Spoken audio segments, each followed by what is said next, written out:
श्रद्धाशील बंधुओं एवं श्रद्धाशील बाहर, अभी आप हमारे लघु मुनि श्री ऋषभ मुनि जी से लोभ की और संतोष की बात सुन रहे थे। चर्चा बड़ी सुंदर थी। लोभ दुख का कारण है और संतोष सुख का कारण है। मनुष्य सदा से सुख की तलाश खोज करता आया,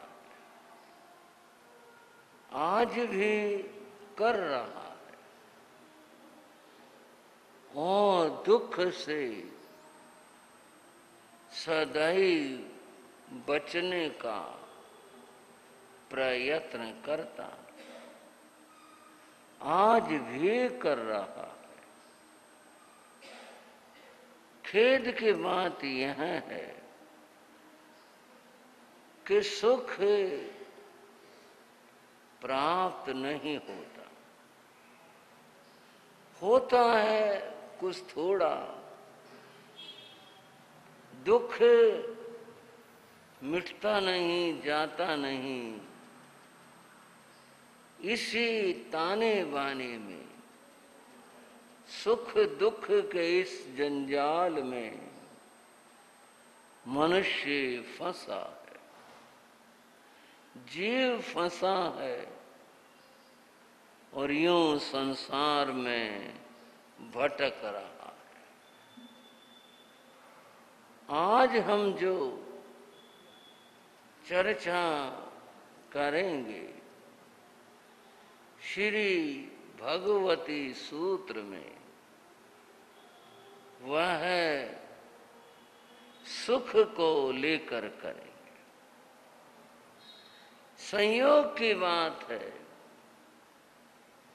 हमारे मुनि जी ने सुख की बात की। भगवती सूत्र का ऐसा ही एक प्रसंग हमारे सामने है। बंधुओं, भगवान महावीर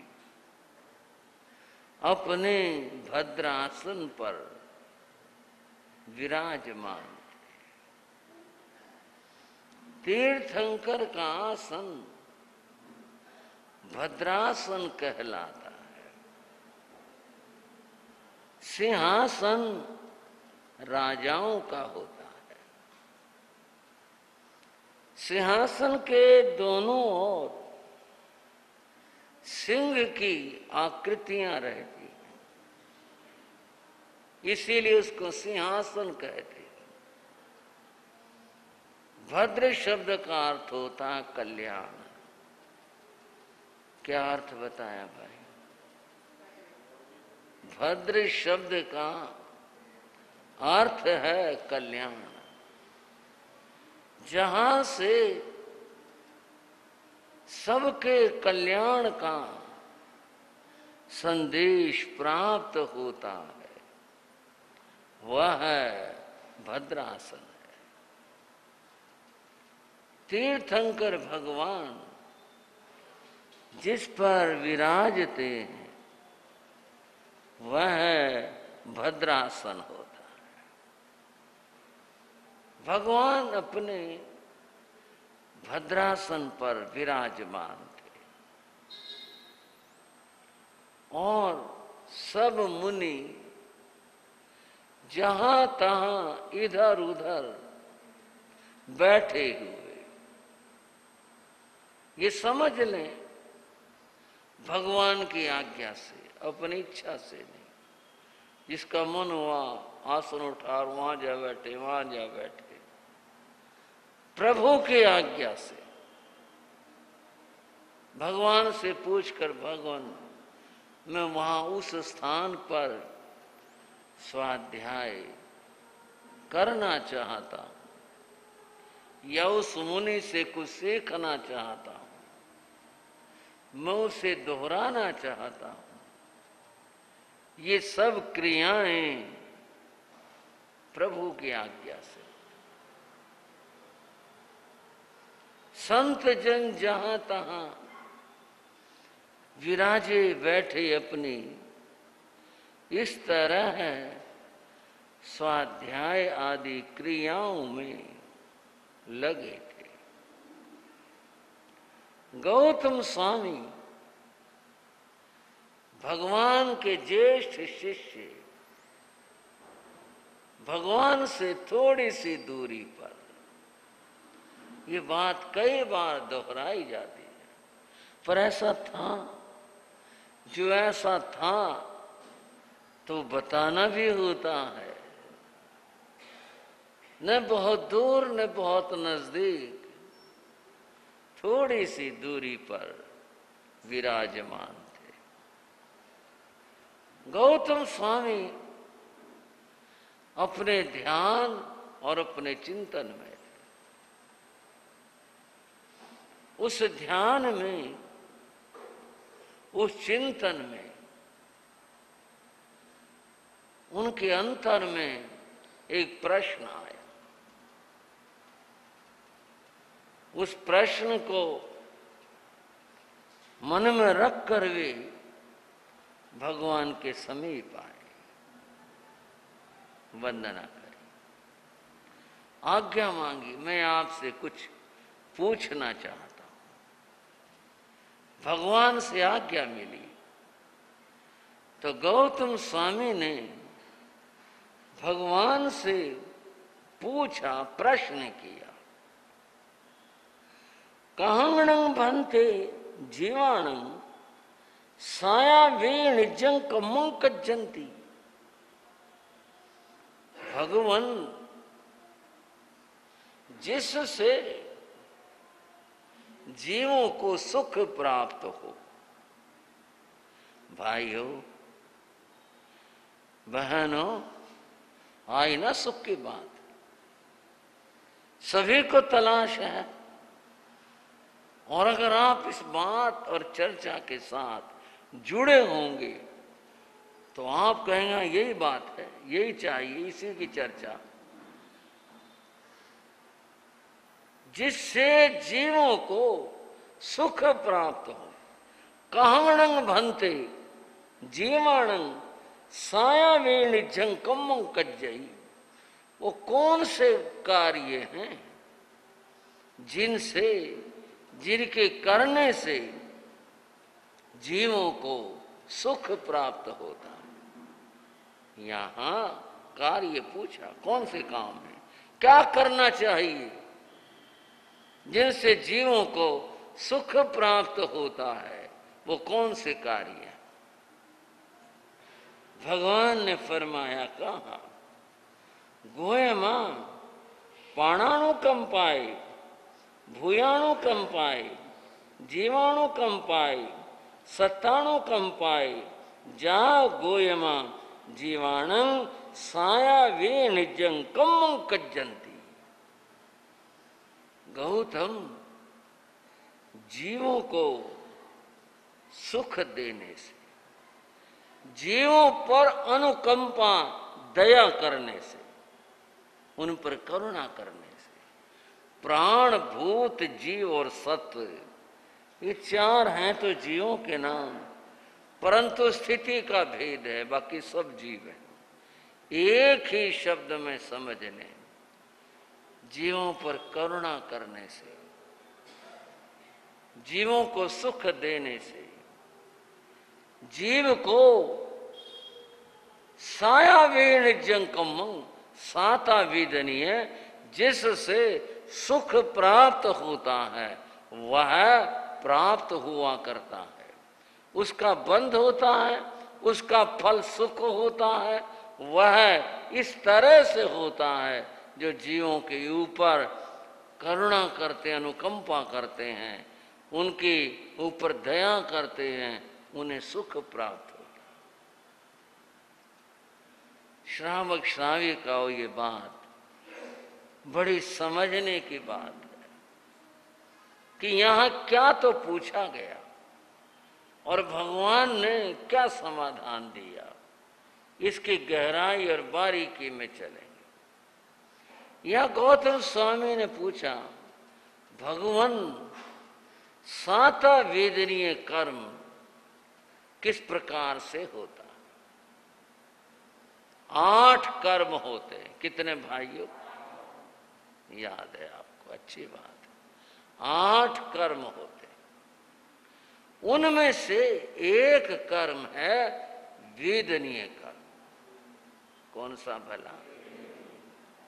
एक कर्म है वेदनीय कर्म। वेदनीय कर्म क्या होता है? वेदनीय कर्म का क्या अर्थ होता है? सामान्य अर्थ करते हैं जिससे सुख दुख प्राप्त होते हैं, वह वेदनीय कर्म। थोड़ा और चलेंगे। वेद शब्द के 3 अर्थ होते हैं।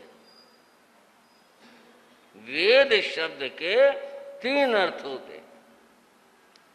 पहला अर्थ होता है वेद के माने ज्ञान। वेद माने ज्ञान होता है। ये जो वैदिक धर्म परंपरा के शास्त्र हैं, जिनको वेद कहते हैं, 4 वेद हैं, वो जो वेद शब्द है उसका यही अर्थ है। तो वेद पढ़ा हुआ, तूने वेद पढ़ लिए। वेद माने ज्ञान होता है। ये वेद शब्द का पहला अर्थ है। जहां ज्ञान हो वहां तो थोड़ा सा मन में उलझन सी माए होंगे, फिर ज्ञानावर्णी का क्या होगा? बात समझेंगे ना। ज्ञानावर्णी अपनी जगह है, यहां बात अपने हो रही है। वेद के माने ज्ञान होता है। दूसरी बात है, वेद शब्द का अर्थ अनुभूति होता है। वेद माने अनुभूति। इस अनुभूति से बनता है वेदना।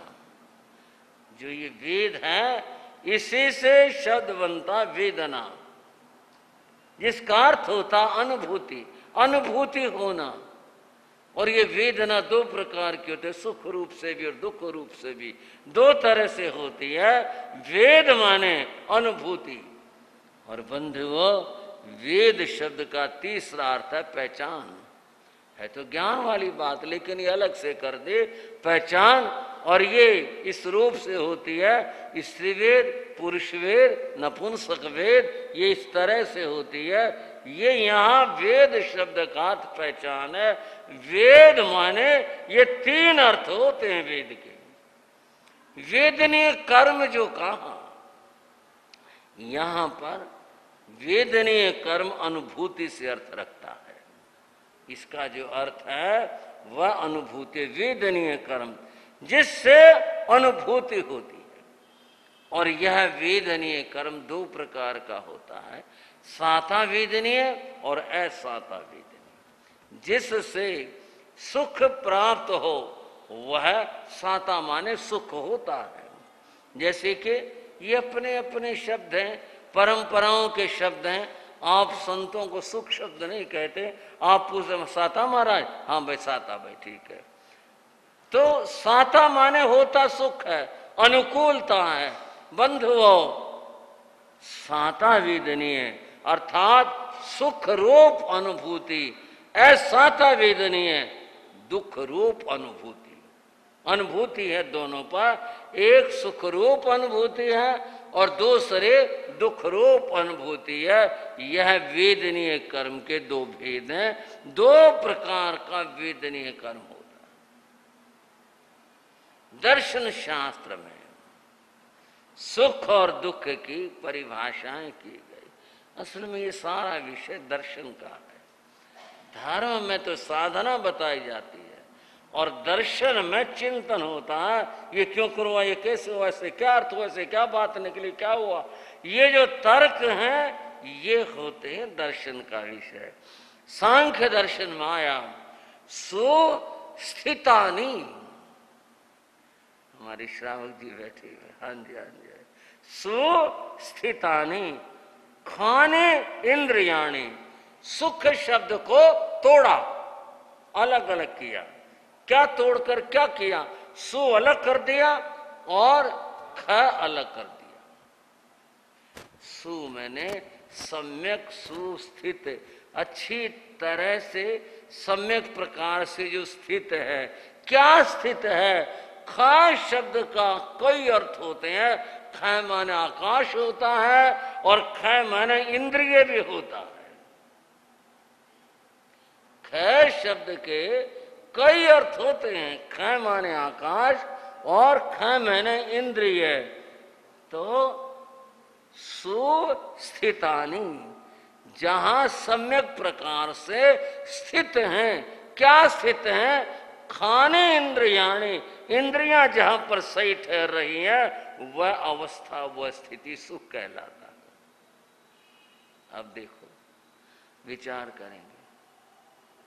कोई आदमी अनुकूलता में है तो कहते हैं भाई कैसा, भाई मौज है, आनंद है, अपना तो मन ठीक लगा हुआ है, क्योंकि इंद्रियां सम्यक स्थिति में हैं, इसलिए सुख है। दो स्थितानि खानी इंद्रियाणि, और जब इंद्रियों के अनुकूल नहीं होता, दो स्थिति में इंद्रियां होती हैं, उसको दुख कहते हैं। दुख में तो कोई भी चीज ठिकाने होती नहीं, चित्त ठिकाने नहीं है, इंद्रियां ठिकाने नहीं है, आंख नाक ये सारी जितनी भी इंद्रियां हैं।